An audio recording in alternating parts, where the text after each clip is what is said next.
Welcome to the deep dive. Today, we're going to be diving into the world of game theory. Oh, yeah. And it might sound kind of intimidating, but trust me, it's way more relevant to your everyday life than you might think. Yeah, that's right. I think most people think about game theory, they think like high-stakes poker or Wall Street, you know, but actually it's really just a framework for understanding decisions and strategies in any situation where what you do impacts other people. So you're saying it's not all about bluffing your way to a poker championship. Right. Okay, I'm all ears. It's really just about understanding the strategic dance between individuals, whether it's a business deal or who does the dishes or even international relations. Okay, I'm starting to see how this could be useful, but how do we even define game theory? Well, essentially, it's a way of using math to model those strategic interactions. Oh, math. Yeah, it can help predict outcomes based on who's involved in their choices. But what's really cool is it goes into the why behind the decisions, not just the what. That makes sense, but I have to admit the math part makes me a little nervous. Well, don't worry. The core concepts are very intuitive. To Okay. illustrate this, let's look at a classic example, the prisoner's dilemma.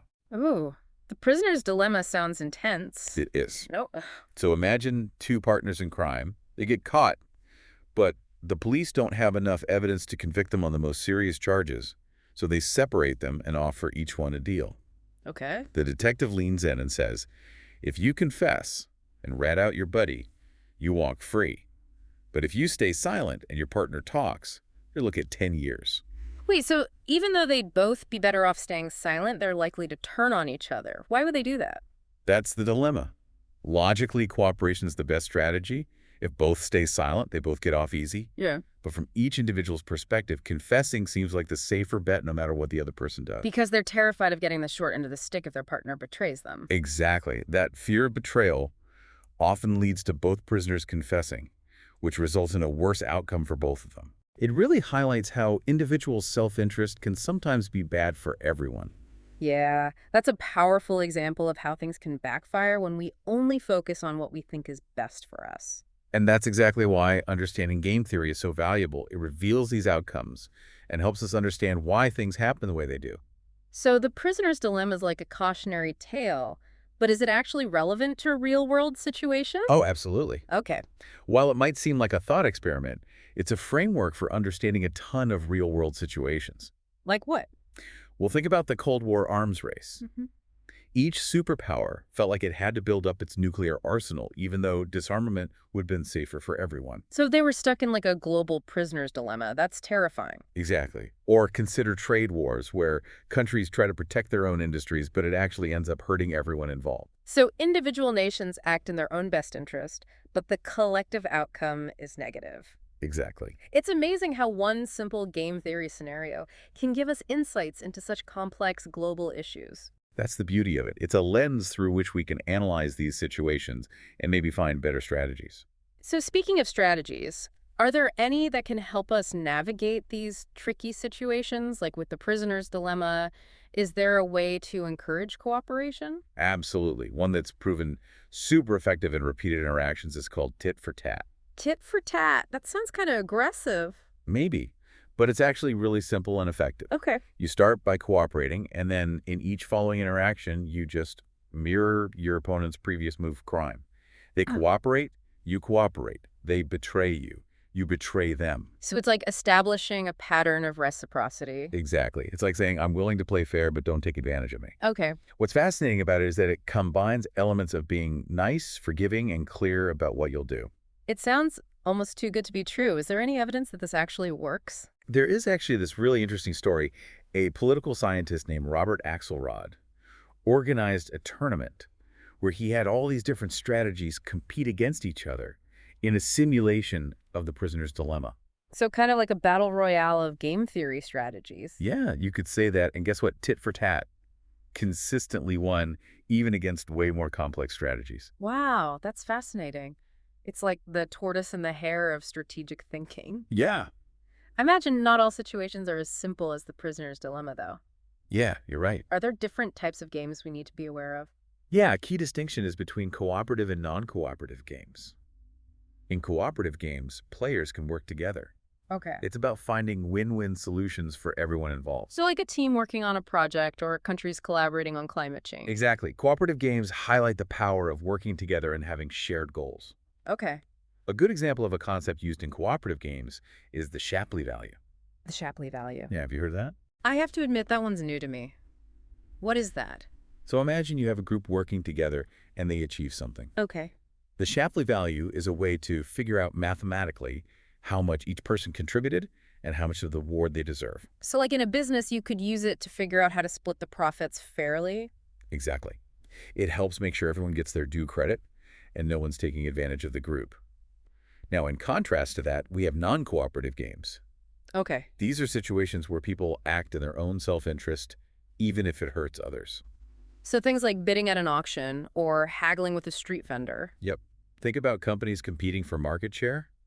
They might try to undercut each other or use really aggressive marketing, even if it hurts the market as a whole. So everyone's trying to get the biggest piece of the pie, even if it makes the pie smaller for everyone. Exactly. And understanding non-cooperative games helps us anticipate conflict and how to deal with it. This is all really interesting. It feels like we're just scratching the surface, though.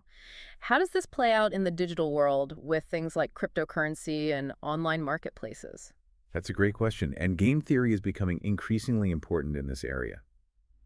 It can help us understand how the crypto market works, how to design algorithms that can learn, and even how to manage competition on online platforms. Okay, that's starting to sound a little too complex for me. Don't worry, we'll break it down step by step. Let's take Just- cryptocurrency, for example. Okay. Game theory can explain why people invest in a digital asset even when its price seems crazy high. Okay. Have you ever heard the term irrational exuberance? Irrational exuberance. To be honest, it sounds like something I might accidentally order at a fancy coffee shop. Well, in this context, it means people get caught up in the hype and make decisions based on emotion. So like a herd mentality where everyone's afraid of missing out? Exactly. Game theory helps us understand those decisions by looking at the incentives and psychology involved. This is fascinating. I'm seeing the world in a whole new way. But I think we should take a quick break. We'll be back soon to explore even more real-world applications of game theory. Welcome back to the deep dive. We were just talking about how these principles apply to the digital world. It's really fascinating. Yeah, it is. But I'm also curious about how game theory can be used for, like, bigger issues, like climate change or global conflicts or even AI. Those are all great examples. Yeah. Let's start with climate change. It's a problem that needs global cooperation, right? Right. But we often see countries acting in their own self-interest. Yeah, it's like we're all trapped in a giant prisoner's dilemma. Exactly. Everyone knows we need to cooperate, but then individual nations put their own short-term gains first. It's a classic example of the tragedy of the commons. Everyone acts rationally from their own point of view, but it leads to a bad outcome for everyone. Like overfishing. Exactly. Yep. Each fisherman wants to catch as many fish as they can, but if they all do that, the fish population collapses. So how can game theory help us get out of this cycle of short-sightedness? Well, it can help us design international agreements and policies that encourage cooperation, Okay. like using rewards and punishments to make it more beneficial for countries to cut emissions. So it's not about just hoping people will do the right thing. It's about making cooperation the logical choice. Exactly. And game theory can also help us understand how countries negotiate. Okay. It helps us identify potential problems and figure out how to overcome them. Sometimes I get overwhelmed by the whole climate change issue. But hearing you talk about game theory gives me some hope. Yeah, it's about recognizing that we have options. Yeah. We can use game theory to create a better future. Mm. Now let's switch gears a bit and talk about conflict resolution. To be honest, I don't really see how game theory applies to that. Conflict seems so emotional. It's a good point. Yeah. While game theory can't solve the emotional roots of a conflict, Oh. it can help us analyze why people do what they do in those situations. Yeah. And that can lead to a better understanding of the issues and maybe some solutions. So instead of just seeing a conflict as a clash of personalities, Right. game theory helps us see the strategy behind it. Exactly. And by understanding that strategy, we can start to find solutions that might not be obvious at first. Can you give me an example? Sure. Let's say you have two countries fighting over territory. Each one claims the region for historical reasons. Game theory might suggest that a negotiated settlement could be better than a war. So finding a solution where both sides compromise. Exactly. And game theory can also be used to design things like peacekeeping missions. Bro, Think of it like early warning systems to prevent things from escalating. it's pretty amazing that game theory can have such a real impact on creating peace. Yeah, it is. Okay, so we've talked about climate change and conflict resolution. What about AI? That's Yeah. something I hear about all the time, but it still seems kind of like science fiction. Well, think about things like self-driving cars or virtual assistants. Those technologies need to be able to make decisions in really complex situations. It's like they're playing a game with really high stakes. That's a great way to put it. And that's where game theory comes in. It helps us create algorithms that can anticipate what others will do, make strategic decisions, and avoid making bad choices. So it's not just about programming a set of rules. Right. It's about giving AI the ability to think strategically. Exactly. Mhm. Game theory is also used to teach AI systems things like language and decision-making. So it's not just about analyzing human behavior. It's about creating a whole new kind of intelligence. It is, and that raises some big questions about ethics. Yeah, like how do we make sure AI is used for good? Exactly. We need to understand the rules of the game to make sure AI benefits humanity. This is all really thought-provoking. We've only scratched the surface of how game theory is being used today. It's incredible to see how it's being applied to solve real problems and shape the future. But before we get too carried away, I think it's time to wrap up our deep dive into game theory. We'll be back soon with some key takeaways and final thoughts. Welcome back to the deep dive. It feels like we've gone through like a whole college course on game theory today. Yeah, it's been quite a journey from the prisoner's dilemma to self-driving cars. I know it's a lot to take in. So before we wrap things up, can you give us like a cheat sheet of the most important takeaways from game theory? Let's see. I think one of the biggest things is realizing that our decisions always affect other people. Right, like no man is an island. Exactly. Yep. So you always have to think about the other people involved, how they might react to what you do, and what the consequences might be. So it's like we're all in this giant game together. Yeah, and another important point is that cooperation is often better than just looking out for yourself. Like in the prisoner's dilemma, they both would have been better off if they had worked together. Exactly. It's not that you shouldn't have your own goals, Right. but you should also look for chances to collaborate. Because sometimes working together is better for everyone. Now, another thing we talked about with tit for tat is how you communicate.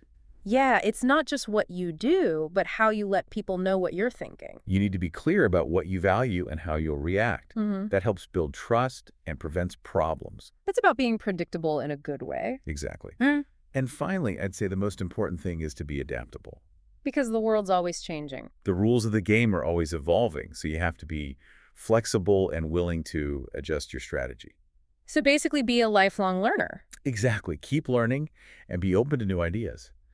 So as we finish up our deep dive, I hope everyone listening will use these lessons and start looking at the world in a more strategic way. It's not about being manipulative. It's about understanding how people interact. Right. And using that knowledge to make better decisions for everyone. Game theory is really a powerful tool for understanding the world and making it better. Well said. This has been an amazing exploration of game theory. I never realized how much it applies to our everyday lives. It's been a pleasure sharing these ideas with you. And thanks to everyone for joining us on the deep dive. Keep exploring, keep learning, and until next time, game on.